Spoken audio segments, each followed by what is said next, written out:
Give them all a round of applause.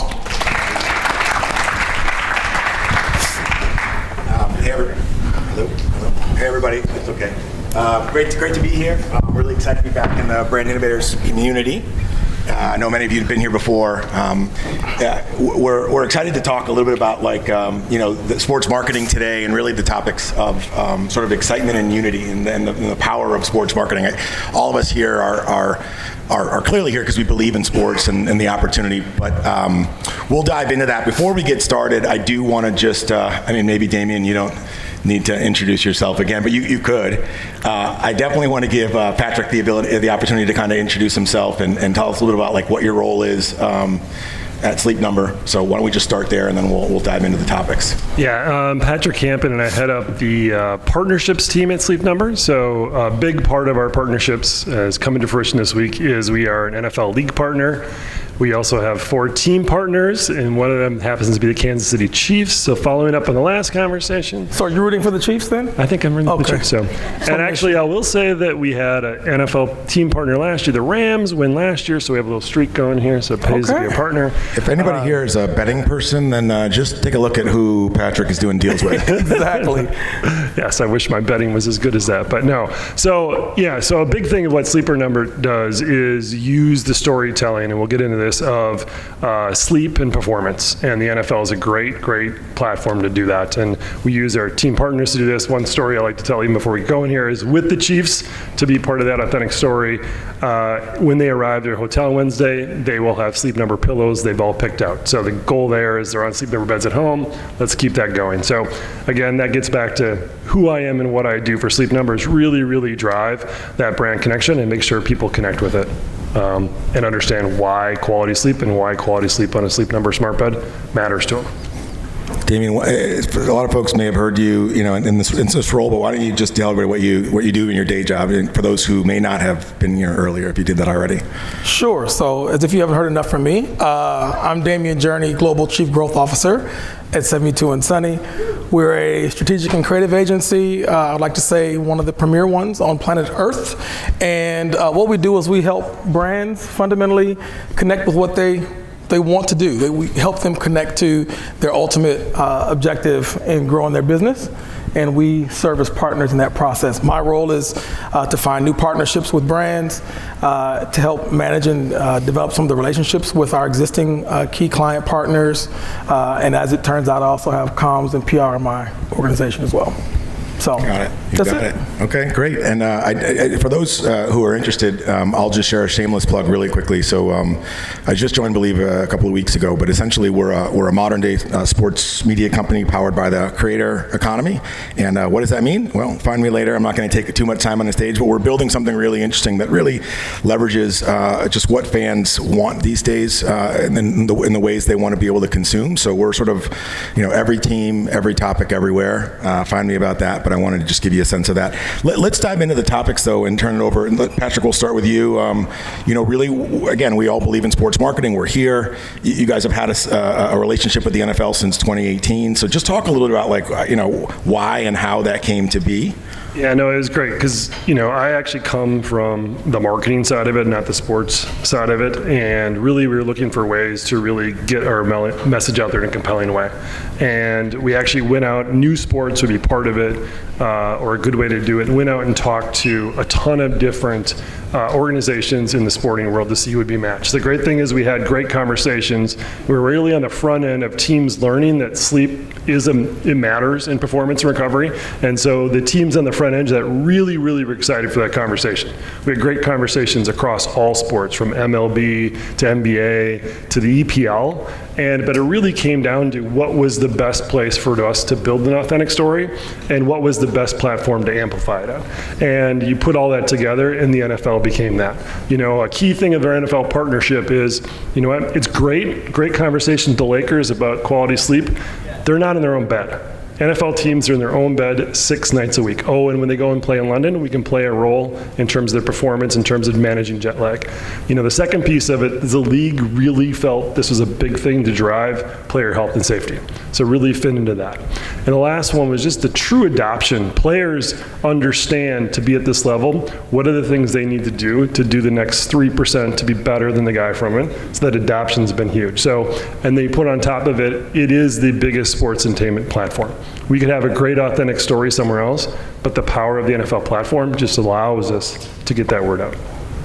Yeah, that's great. And when you think about and you evaluate these, how do you guys? You talked a lot of authenticity, right? And that's really important. But what are the other measures that you use to really just sort of gauge whether these types of relationships are working? What can you share with those who might be thinking about, whether it's the NFL or others, evaluating them? I'll definitely talk about it on a team level because we have 4 team level deals, and I have the conversation like with the Cowboys. They're one of our team partners. I'm like, we view you as a media company that owns a football team, not the other way around. If any of you guys have been to the Star in Dallas and have seen the production facilities they have there between the video, podcasting, that's what we're doing, right? Again, I always say that we are a major Vikings partner.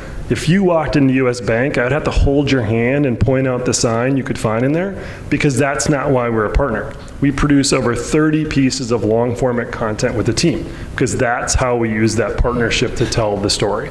And so it's a huge piece of us because that's how we view it. And when they come back to us, I don't want a meeting once a year for them to tell me, here's where your signage appeared, here's the one-time brand story we did in terms of what impact you have.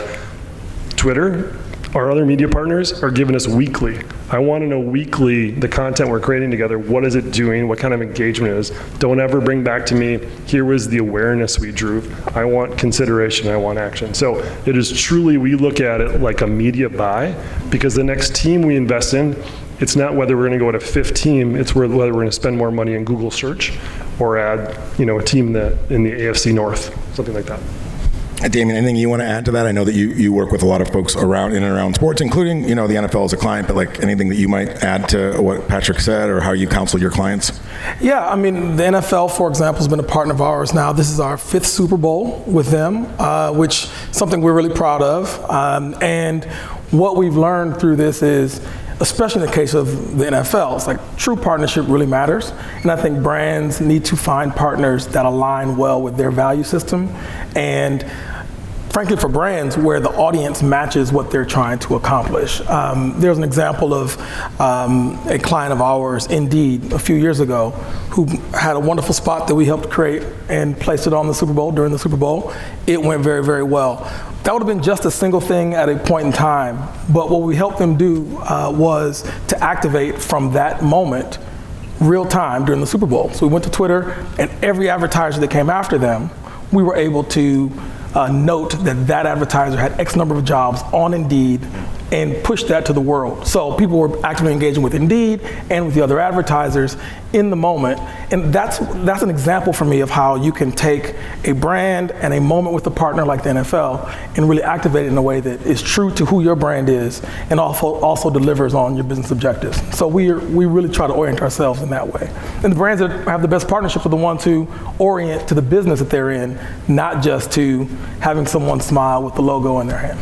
That's right. Yeah, I'll have to find this and I can send it to you guys, but there's actually some data around authenticity and what it means to modern consumers, and having brands be authentic was much more important to modern consumers than even things like innovation.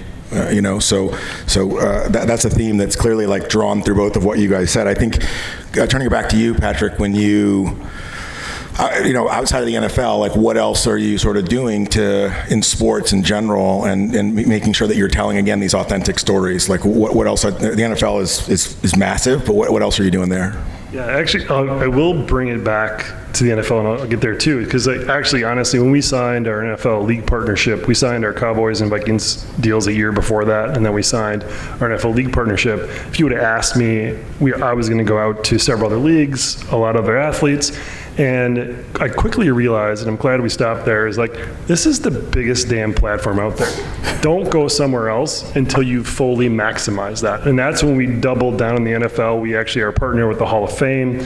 We are partners with the professional football athletic trainers. Like, go deep there and get a lot out of that, and make sure you're not leaving a lot on the table, because it is the biggest thing out there.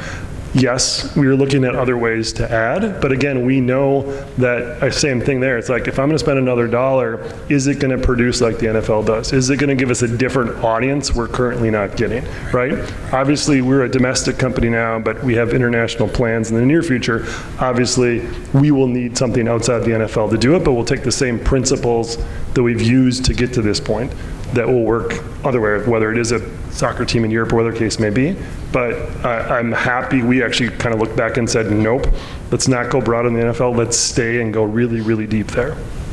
Yeah, I think that's a great, Damien, you talked about partnership, and obviously that means different things to different people, but I think you build partnerships over time.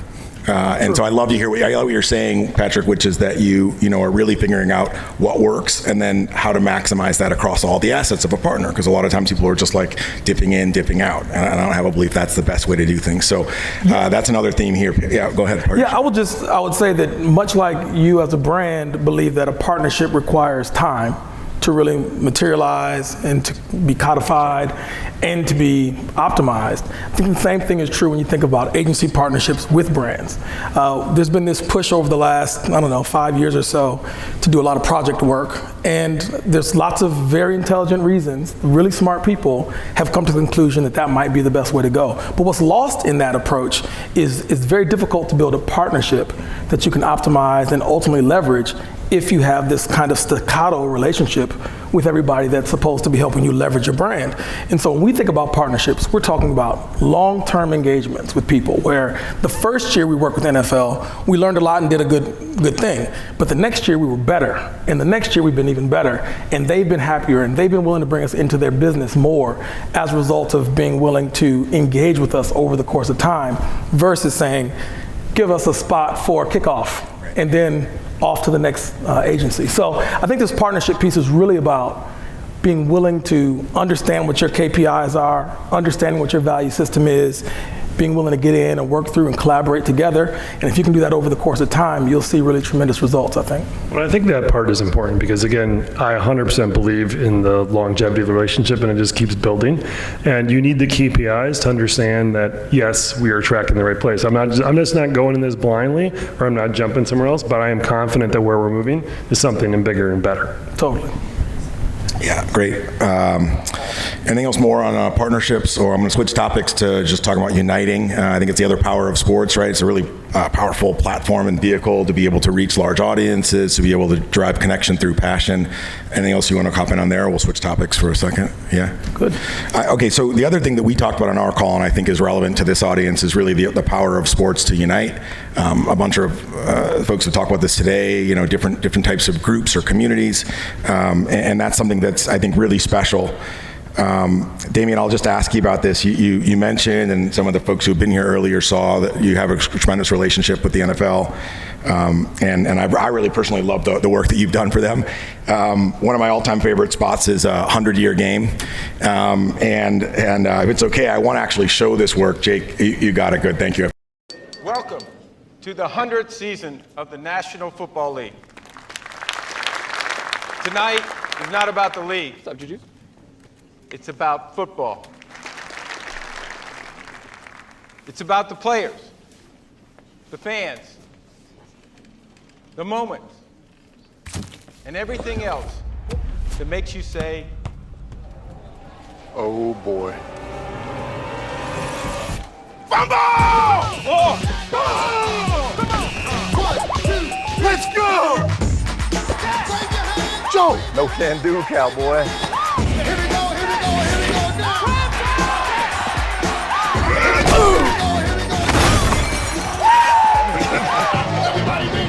Come on, TG.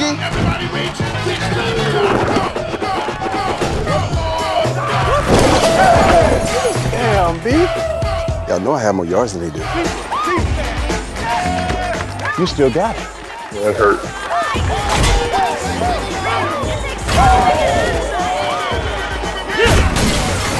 Boy, this is a great party. Get that throw, man. Obese. Hey, come on now!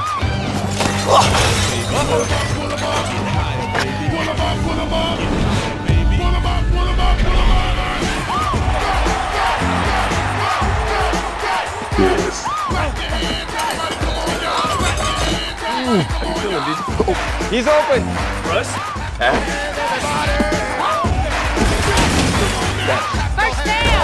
I got you, Tony. That's a cake. Can I have the ball, please? You want this? Come and get it.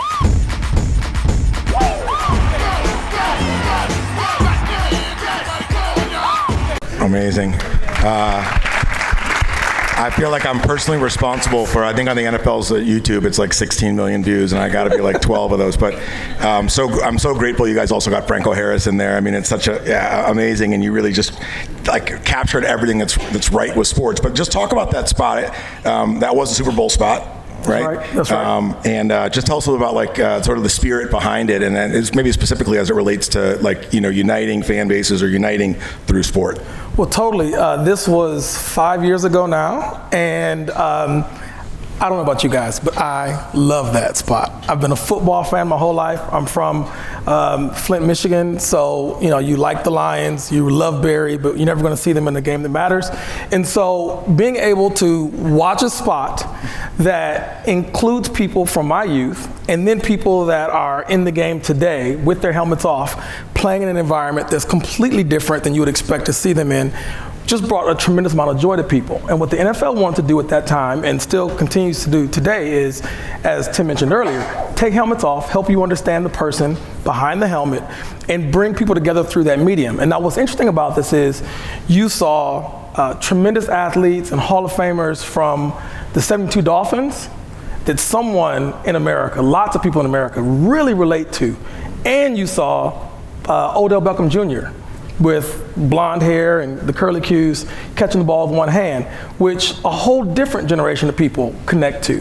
And so in that one spot alone, you're able to bridge multiple generations, but everybody is centered around the same thing, which is the joy of football.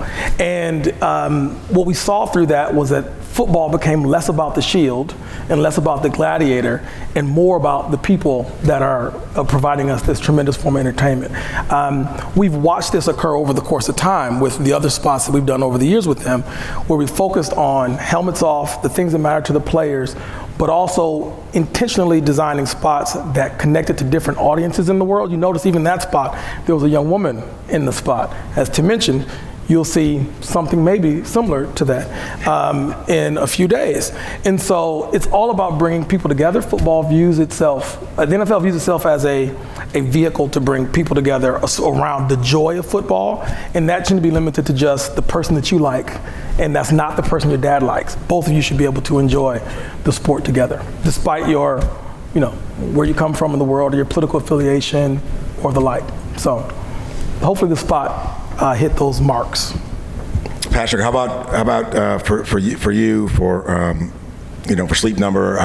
You just think about like building communities like what else have you been doing to really be able to use sport or your marketing with your partnership with marketing to unite audiences? And one, I'll answer your question. Yes, it hit the spot. It was it's amazing because it is in this world today that we do segment ourselves in so many different ways, and polarization. This is the thing that brings everybody together. You're going to have over 100 million people doing the same thing this weekend on Sunday. That's the only time all year they're going to do. At the same exact time. I know, that's what I mean. This is crazy. Experience it at the same time, right? And that is this is a cultural moment that is unmatched throughout the year. And that is a huge thing. And so, we do use the NFL to reach different audiences. Like I said, we track KPIs. And actually, since we've been with the NFL the last 5 years, both our African American audience has gone up and consumer base has gone up directly because of the influence and how it reaches that community. And also, we actually use and partner with both the Rams and the Cowboys with Hispanic communities in Southern California and in Dallas and beyond with that element too. So it uses that power of sports too to reach new audiences in other ways. We have other efforts, but this is something that those groups, it's one of the #1 rated sports almost across every demographic. That's right. There's very few, almost every demographic. So if you want to reach a broad, diverse audience, it is through something like this. And sport does that and unifies, right? And it's true across other relationships. We actually previously had 2 MLS relationships. Great relationships because they were such a great complement to the NFL in terms of at that time, youth, and definitely a diverse audience. So again, it is a great way to come together and share those moments. And this week is a great example because there's so much attention pointed towards, and people want to be a part of it. Oh, and by the way, there's a game on Sunday as well, right? I would just add just one other thing to that point about unification. And I look at it from both the NFL lens and then broader. The NFL is expanding quite rapidly into international markets. We saw 5 games, I think it was this year, outside of the US. And what we're seeing is that for many, many years, the first 95 years of the NFL, it was primarily a North American sport, maybe even just a US sport, and it started to grow. And they've really started to dig into having games in Germany and the UK and in Mexico because it brings more people in. Some of those are US expats. Some of those US expats are bringing their friends that are native to those places to the games to enjoy it with them. So they're expanding the game by unifying moving beyond the US borders, and it unifies other groups of people. The second piece is we've seen this unification dynamic really play out through all sorts of political upheavals in the United States over the course of the years. And we had this idea around Cannes. So some of you all go to Cannes. It is not a boondoggle. There's actual real business there. There's value that is conferred to that experience. But what we observed is that we know that the NFL is a unifier in the US. Sports in general is a unifier in the US. It's true across the globe too. So this year we'll be launching this thing called Sport Beach. And the idea is to have a beach on Cannes that is not about a particular company or a particular brand, but it's about a thing that we all find interesting and fun. And the sports will be many and various. Some will be National Football League or American football. There'll be soccer, there'll be basketball, there'll be pickleball, which doesn't that unify people? Like everyone loves pickleball these days. So these sorts of things, there'll be a place for people to come together and really enjoy sport and bring people together through that lens and not through just the lens of one particular league or one particular player alone. So we're trying to extend that as much as we possibly can because it's a good thing for the world in many ways. Yeah, no, and definitely that globalization of sport. You watch, I'm super interested in watching it as NFL. I've been to 2 games in London, and it's my own little customer research. I'm like, how did you end up here? It is some of the expats, but there's a lot of just a guy from London who decided this was his thing, right? Yep. And I was just dumbfounded. And it's actually like going to an All-Star game if you haven't been to one. Like, you show up at a game and you will see jerseys from 32 teams because there is a limited number of games they can go to. So if you are a Steelers fan, you're going to go to the Vikings-Brown game and wear a Steelers jersey. Exactly. And it's awesome. It's great to see.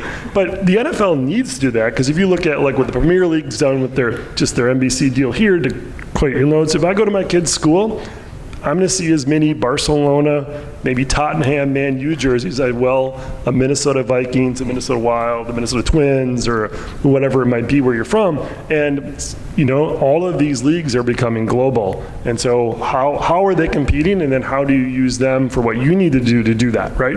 And I think the interesting dynamic with NFL in international is the team dynamic. So now that the teams have the territories, it's like if we want to go to Mexico, we can do that through the Cowboys. Right. We want to go to Germany, we can do that through the Chiefs. We want to go to Canada or UK, we can do that for the Vikings. So just seeing that pass from the NFL International, the teams owning that is a very interesting dynamic, and that's what we're watching as we expand to say, okay, what is our best way to do that? We're not going to go to Germany just the Chiefs, but we'd be a Chiefs and a Bundesliga partner, something like that of that nature. So, that forces of these international leagues kind of all trying to be global at the same time is super fascinating. So interesting. Amazing. Yeah. I don't know how much time we have. Okay, cool.